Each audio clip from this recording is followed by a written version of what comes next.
Now we're starting on the chapter circle. First of all, we know what a circle looks like or what a circle is. It is a very simple figure, two-dimensional figure that is just round, right? So a circle technically is the locus of a point which moves in a plane so that its distance from a fixed point in that plane remains constant. That is called a circle.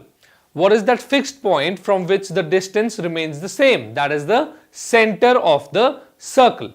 That is the center of the circle. And the distance that remains constant is the radius of the circle. Okay, clear enough? We have one point and we have a circle. So distance from this point to the circle is always and always going to be same. So that distance is the radius and that point is the center. So this is the definition of a circle. Okay, so now moving on to a few terms in circle. These terms are, the first term says chord. Chord is any line segment that just touches the circle at 2 points. Okay, so the chord has to touch the circle at 2 points. Okay, it is a part of circle and the chord touches the circle at only 2 points. Now there is diameter. Diameter, what is diameter? Diameter is also a chord which is passing through the center. Diameter is also the chord which passes through the center of a circle. So see in the figure, diameter is passing through the center of the circle, and diameter over here is also equal to 2 into radius. Diameter is also equal to 2 into radius. Okay, so another thing is secant. Secant is also a line. It is a line, not a line segment. It is a line that touches the circle or that intersects the circle at 2 points. Simple enough. Secant is a line that passes through a circle and touches the circle at 2 points. And then there is tangent. Tangent is a line that touches a circle at only 1 point. Okay, the fourth figure in this line is tangent. Tangent is that line that touches the circle at only 1 point. Understood? Simple enough. The point at which the line touches is called the point of tangency or the point of contact. Simple enough. Okay. Now if you see over here, the next figure has two circles touching each other at 1 point. Right? Two circles touching each other at 1 point. So there are two types in which these circles can touch each other at 1 point, and those both are shown in those figures. There is external, the first two are externally touching and the second two are internally touching each other, right? And the line, the tangent that is common between both the circles is called the common tangent, and the point is known as point of contact. Okay, simple enough. So T here is the point of contact and the line that is passing through is the tangent of those two circles, and that is called the common tangent. Okay, these are circles passing through a single point. Okay, circles touching at a single point. Now the next picture over here shows you major arc and minor arc. First of all, what is an arc? Arc is just one thing. It is a continuous part of the circle. Continuous part of the circle from one point to other. Okay, so let's say I am just drawing a circle. This is a circle. This is the center A and this is the point B. Okay, say this is the minor arc.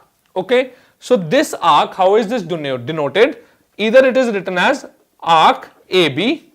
Okay, either this is written as arc AB, or the second way to do it is that they just write AB and put a small arc on the top of it.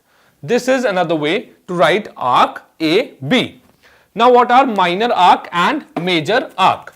Minor arc simply is the smaller arc that is made, and the major arc is the bigger part of the same arc. Now if you see over here, if there is one arc cut out of a circle, the arc in blue in this figure, if there is one arc in blue, there is another arc in red. That arc is also going to be the rest of the circle except for the minor arc. and the rest of the circle except for the minor arc is called the major arc. Simple enough, right? Now the next figure shows you two very important things in a circle. The first thing is a sector and the second thing is a segment. Sector is the part that is in green. Is it visible and it's very clear? The sector is a part in green. Again, this sector is the minor sector, okay? And the rest of the circle, including the blue part, including everything, rest of the circle except for the part in green is called the major sector, okay? Then there is segment. Segment is the part in the blue, okay? So minor segment is the part that is in blue and the rest of the circle except for the part in blue is the major segment. So now these are segments and sectors and those are also very clear to you guys, okay? The next figure over here, the figure on the top, shows you concentric circles. Concentric circles are the circles which have same center, okay? After this comes a concept of equal circles. Equal circles are simply those circles whose radiuses are equal. That is it. That is all you have to remember. Equal circles are circles whose radiuses are equal, okay? Equal circles are not mentioned over here. So just two circles whose radius are going to be equal. The next figure shows you circumscribed circle. Circumscribed circle means a circle that has a figure inscribed into it. That means that all the vertices of that figure are touching the circle. If you see over here we have a hexagon. That hexagon has 1, 2, 3, 4, 5, 6 vertices and all the vertices are touching the circle. So if all the vertices of the figure which is inscribed in the circle are touching the circle, then that figure is said to be inscribed in a circle, okay? Or the circle is said to be circumscribing the figure and the circle is called the circumscribed circle, okay? The next figure now shows you an example of circumscribed circle. So if there is a quadrilateral inscribed inside a circle, that quadrilateral is called a cyclic quadrilateral, okay? In a cyclic quadrilateral, what happens is that sum of the opposite angles is equal to 180 degrees. Remember that. Sum of the opposite angles of a cyclic quadrilateral are equal to 180 degrees. That is a theorem that will come later. I am just telling it to you right now. So what is a cyclic quadrilateral? That is a quadrilateral that is inscribed inside a circle, okay?